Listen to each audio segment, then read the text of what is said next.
Thank you. So I'm going to tell you about DGR Global, which is a resource company creator. So Ford Motor Company makes cars, we make resource companies. In my previous incarnations, I've been involved in the creation of, including DGR, 14 different resource companies. 9 of them have been taken over, delivering 5.7 billion in Australian in cash to their shareholders. So it's a real business. These aren't a sequence of accidents, and we are turning DGR Global into a globally present resource bank. Read that quickly. Why do you want to get into DGR Global? Well, the main reason is that this company provides you with an opportunity to take part in discoveries from a very early stage across a range of commodities in a range of jurisdictions and in a range of exploration theatres. So we have 5 different listed subsidiaries in SolGold, Iron Ridge, OzTin, ARMOR and Dark Horse, where we have substantial holdings, and DGR Global also has some unlisted enterprises which we're looking to gradually advance and get into listed format as well. The most topical of these, of course, is SolGold, where we've recently had BHP invest into 11% of the company at prices up to 45p per share, or a 35% premium to the volume-weighted average price at the time of the deal. We like to do things from a placement point of view that are based on value rather than price. This is a little confounding for some investors, but it does underscore the quality of the projects that we pursue. So we like to attend to those commodities that the world needs as it inexorably urbanises and electrifies. So copper is one of these really key commodities. We love copper. Every single analyst around the world is telling us that copper sometime between 2019 and the end of the 2020s is going to be in short supply. That should push prices significantly higher, and that's exacerbated by supply deficits. So copper's very important. SolGold's the vehicle. We're the second largest shareholder in it. Gold, of course, it's the oldest and most negotiable form of money, as you heard the previous speaker outlining. We're looking for that in Ecuador, Argentina and Ghana in 3 different companies, SolGold, Dark Horse and Iron Ridge.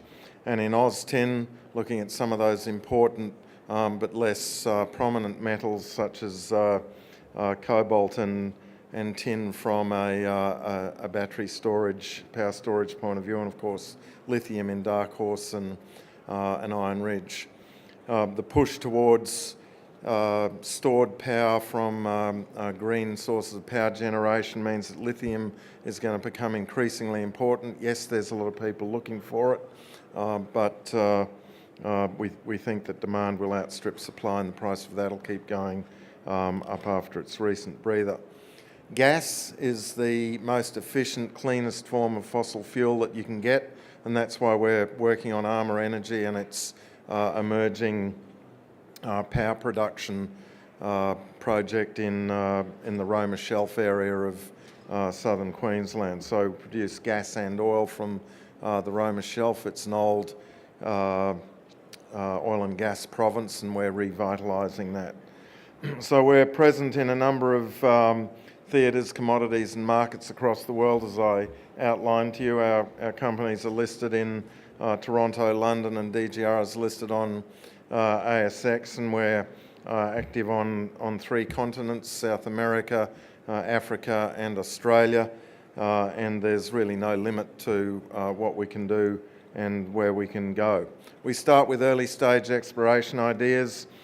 These are just really exploration concepts in their infancy. We wrap companies, management and early stage seed funding around those, gradually mature them, and then they get up to a stage like ARMOR where they're in production, or like SolGold where we've found a world-class tier 1 project, and this is how we mature our product. And we have a pipeline of these things which are continually developing and moving along. So Our assets are around about double our current market capitalisation. Part of that, I guess, is fear about the tax effects of liquidating any of them. And it's also a suspicion that what we do here is accident, not habit. I can assure you it's habit. This is a cash flow business. It's just that the cash cycles tend to be years rather than weeks. And we will continue, we believe, to close the gap between price and value in respect of the comparison of our market cap with the value of the assets. We have recently had BHP into SolGold. We've got 12 rigs working there, about to come out with the second resource statement there, which I'm confidently predicting will double the 5.2 million tonnes of copper and the 12 million ounces of gold that we defined there over or around about a year ago in our maiden statement. We've got the Mile Creek 4A well into production status in ARMA. We're producing tin in its early stages in Western Tasmania in AusTin, and conducting an aggressive regional exploration program for copper and gold throughout Ecuador, one of the most underexplored provinces on earth. We're in a healthy position financially. We don't need much money in DGR. The expenditure gets done on the projects in those listed associated companies. We've got an aggressive news flow that's coming out of all of these companies as we go forward over the next 12 months. We have recently developed a great relationship with Tribeca, who fund the company through convertible notes. They've now got $10 million of invested money in SolGold convertible at 20 cents a share. I've told you why we like copper and we like some of the specialty metals like lithium.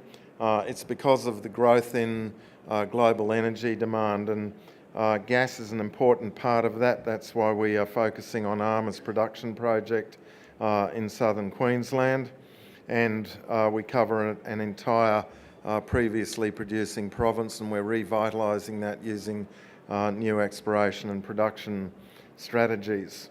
We have around about 160 petajoules of gas there. That is set to increase significantly as a result of our exploration and production activities, and we also have gas discoveries in several new provinces in the Macarthur Basin and some equal age basins in Queensland in Northern Australia. So we're aiming to replicate the emergence of Varro Energy, which went from 0 to 3.5 billion in a 12-year period and was then taken over by Shell in 2010. ARMA's going to do exactly the same thing. Here's a couple of comparative share price graphs, and you'll see that the best is yet to come in ARMA Energy. Lithium and cobalt are something that we look for in Iron Ridge, Dark Horse and AusTin, so we're represented there. In Iron Ridge, we have a number of new lithium provinces in the coastal part of some of the West African countries, particularly in Ghana. Very successful drilling programs there, and you will have heard Len Kolff tell you all about those projects yesterday. There's also a gold province that we've defined in Chad, and that's going to, we believe, yield a world-class and probably tier 1 gold resource. It sits over about 6 square kilometres, this system, and is lousy with gold, to put it in the vernacular. So tin and cobalt, as I mentioned, are important for AusTin, but particularly, I'm just going to finish with a couple of comments here about SolGold. It's copper that's driving SolGold. Yes, there's going to be sort of 25 million ounces of gold there as well, so we'll be helping to contribute to that gold shortage, but the copper price is set to really increase very significantly as a result of demand from electrification applications, and over the 2020s the copper price should be significantly higher. We went from the Southwest Pacific to the world's greatest copper theatre.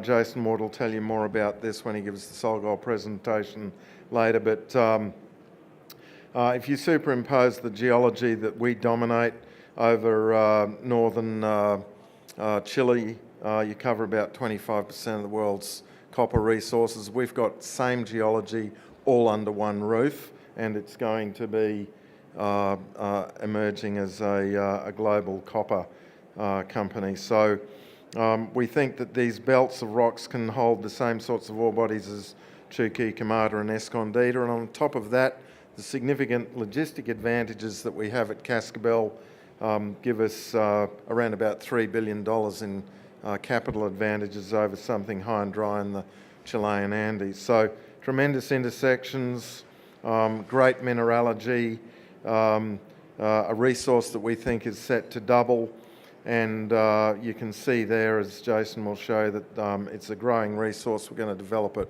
with a block cave accessed via a decline. And then on top of that, we're going to apply the cookie cutter with the strategy that we developed at Cascabel over the rest of Ecuador, 72 different granted concessions on 10 major projects, and that's going to turn this company into a copper gold major. I'm going to leave it there. Do come and talk to us at our stand, and I'll tell you all about our Ugandan oil project, where we think we're going to come up with about 300 million barrels of oil. So there's a lot more to come in DGR Global than is evident in our listed subsidiaries, but come and talk to us. We're just outside on the left. Thank you.